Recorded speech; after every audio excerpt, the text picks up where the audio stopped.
कौन सी भाषा बोली जाती है? सब भाषा में। कौन सी ये भाषा? तुझे ऐसी क्या भाषा बोलते हो?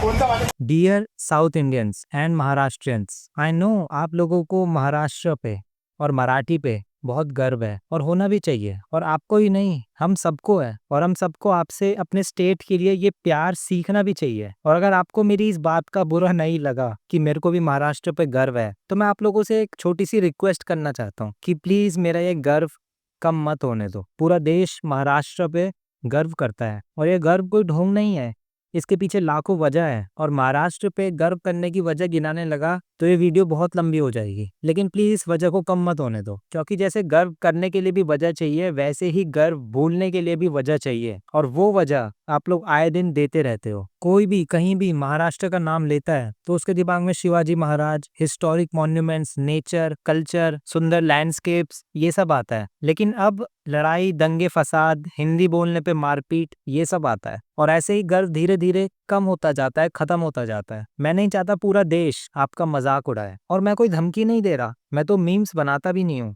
लेकिन मेरे को पता है ऐसा हो रहा है और ये बढ़ेगा, ऐसा और होगा। और ये इंस्टाग्राम और फेसबुक का एल्गोरिदम ही ऐसा है कि आपको आपके ही किए का परिणाम नहीं देखने देता। वरना एक बार किसी भी मीम पे, अपने ही खिलाफ जो आपके लिए मीम्स आती है, किसी भी मीम पे लाइक करके देखो, फिर आपको पता चलेगा पूरा देश क्या बोल रहा है आपके लिए, पूरा देश आपके लिए कैसी कैसी बातें कर रहा है, और आप लोगों की क्या इज्जत है पूरे देश में। तब आपको पता चलेगा कि आपके किए का क्या परिणाम हो रहा है। लेकिन ये इंस्टाग्राम और फेसबुक और यूट्यूब, उनका एल्गोरिदम इतना बेकार और घटिया है कि जो आप देखते हो आपको उसी की कैद में रखता है, एकदम कुएं का मेंढक बना के रखता है, ताकि इनके एप्लीकेशंस पर ज़्यादा से ज़्यादा आप लोग टाइम वेस्ट करो अपना। तो क्या मेरा ये फ़र्ज़ नहीं बनता कि जो मेरे को पहले से पता है कुछ गलत होने वाला है तो मैं दूसरों को बताऊं? और क्या आपकी एजुकेशन आपको ये नहीं सिखाती कि कोई हमसे छोटा, हमसे कम पढ़ा लिखा, हमसे कम समझदार भी अगर कुछ सही बात कहे तो हमें समझनी चाहिए? आई एम श्योर दोनों बातों से यही निकलेगा कि आप गलत कर रहे हो, और आपको मेरी बात माननी चाहिए, और ये गलत काम करना बंद कर देना चाहिए। और मैं नहीं चाहता लोग कहे कि एक टाइम पे महाराष्ट्र ऐसा था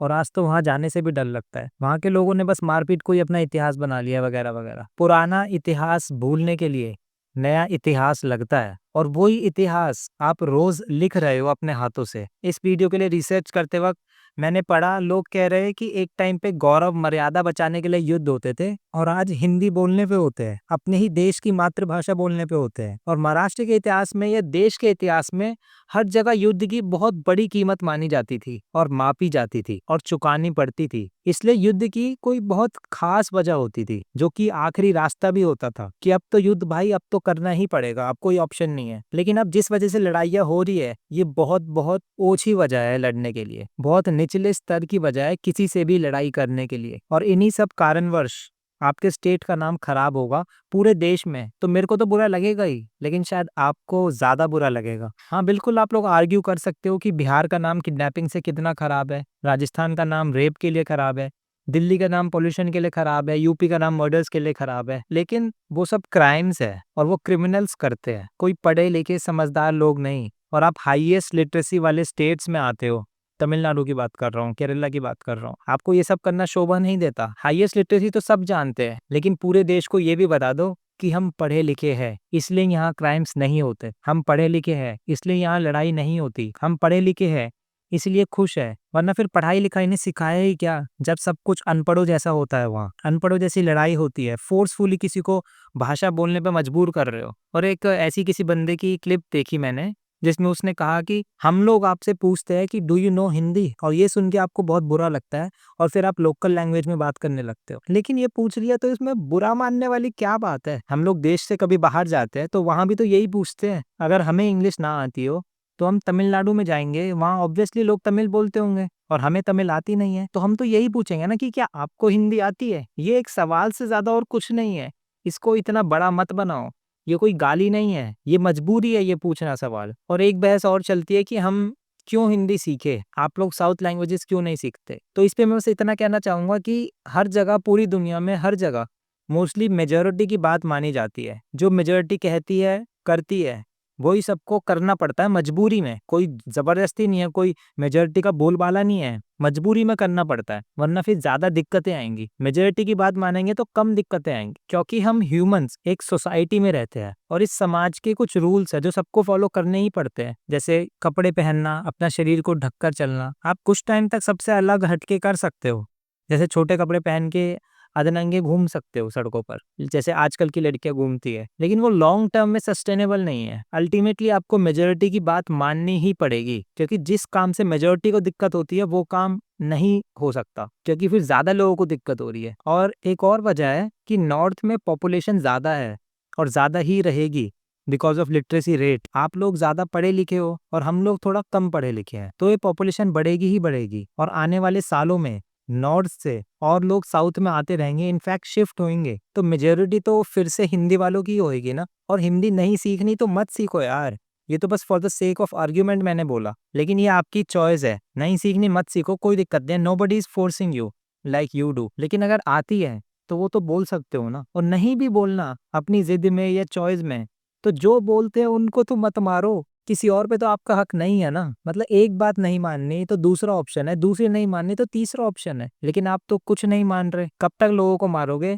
जब कल को चारों तरफ हिंदी बोलने वाले आएंगे तब क्या करोगे? हाँ, आप लोग अपने प्राइड में और ऐट में चाहो तो तमिल और मराठी में ही बात करना कंटिन्यू रख सकते हो, लेकिन मेरे को समझ नहीं आता, आपको इंग्लिश से भी तो कोई दिक्कत नहीं है, क्योंकि वो मेजोरिटी वर्ल्ड की लैंग्वेज है, तो क्यों आप स्टेट के लिए सोच सकते हो, वर्ल्ड की मान सकते हो, लेकिन बीच में देश को भूल जाते हो। आपको पूरी दुनिया से कनेक्ट करने वाला ये देश ही है, आपका वजूद इस देश से ही है। अपने आप को देश से बड़ा मत समझो, आप इस देश का एक छोटा सा पार्ट हो, जैसे हम सब है। देश ने बोल दिया भाषा हिंदी है तो उसकी इज्जत करो, किसी ने जबरदस्ती बोलने को सीखने को नहीं कहा, लेकिन इज्जत तो करो राष्ट्रीय भाषा की। राष्ट्रीय गीत की इज्जत नहीं करते, उस पे खड़े नहीं होते, राष्ट्रीय ध्वज की इज्जत नहीं करते, उसको सलाम नहीं करते, तो फिर भाषा की भी तो इज्जत करो, इतना बड़ा मत समझो खुद को। और एक फैक्ट है जिसकी गवाही एक ऐसी चीज देती है जो कभी झूठ नहीं बोलती और जिसको कोई मना नहीं कर सकता, और वो है इतिहास। और वो बताता है जिसने अपने आप को सबसे बड़ा समझा और दूसरों से सुपीरियर समझा, उसका पतन हुआ है, और जो सबके साथ चला है वो अमर हुआ है। इसलिए एकता रखनी है तो देश में रखो,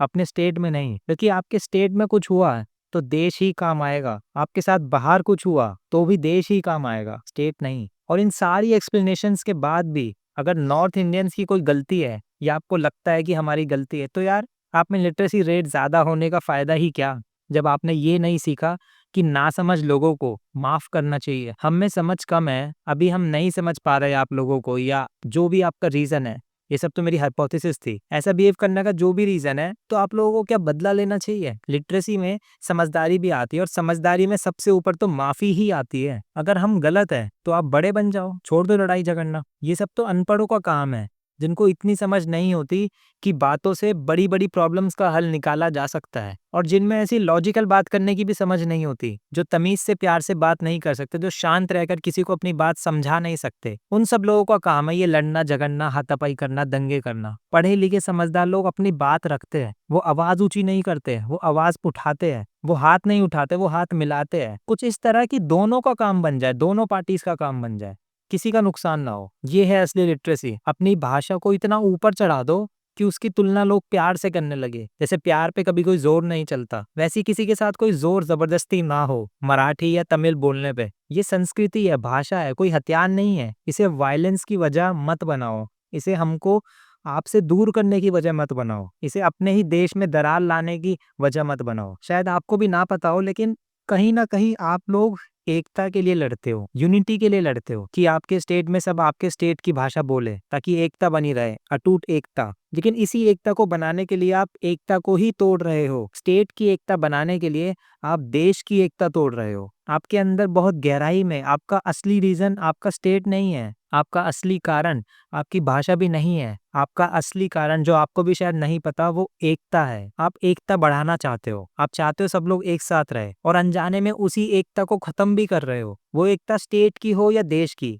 एकता एकता है। क्योंकि फिर से सुन लो, आपकी लड़ाई मराठी, तमिल, कन्नड़ इन सब की है ही नहीं, आपकी लड़ाई एकता की है। और वही एकता as a power in particular harm हो रही है आपकी वजह से। बस आपको इसका एहसास होना बाकी है। जिस दिन आपको एहसास होगा, उस दिन आपको पता चलेगा कि आप एकता को बचाते थे और एकता को ही मारते थे। आप गलत करते थे, आप गलत थे। और लास्ट में मैं लोगों से और संगठनों से लिटरली रिक्वेस्ट कर रहा हूँ, प्लीज़ मेरे को मारने की धमकी मत देना इस छोटी-सी बात पे। मैं वीडियो डिलीट करने के लिए रेडी हूँ। राम, राम। मैं बस आप लोगों को समझाना चाहता था कि देश में जो दरार पड़ रही है, ये धीरे-धीरे दरार बहुत गहरी और बहुत बड़ी बनती जाएगी, जो नॉर्थ से साउथ को, साउथ से नॉर्थ को हमेशा के लिए अलग कर देगी। ये इतनी बढ़ जाएगी कि हम लोग फिर आपकी फ़िल्म नहीं देखेंगे, आप लोग ऊपर हमारे नॉर्थ में घूमने नहीं आओगे, हम लोग साउथ में नहीं जाएँगे, ये बहुत बढ़ जाएगी लड़ाई। बस ये मकसद था, किसी को अगर बुरा लगा, किसी को किसी के दिल को दुःख पहुँचा या मैंने कोई गलत बात बोली या हमको कुछ समझ नहीं आया तो उन सब के लिए मैं माफ़ी चाहता हूँ। प्लीज़ मेरे को माफ़ कर देना। राम, राम।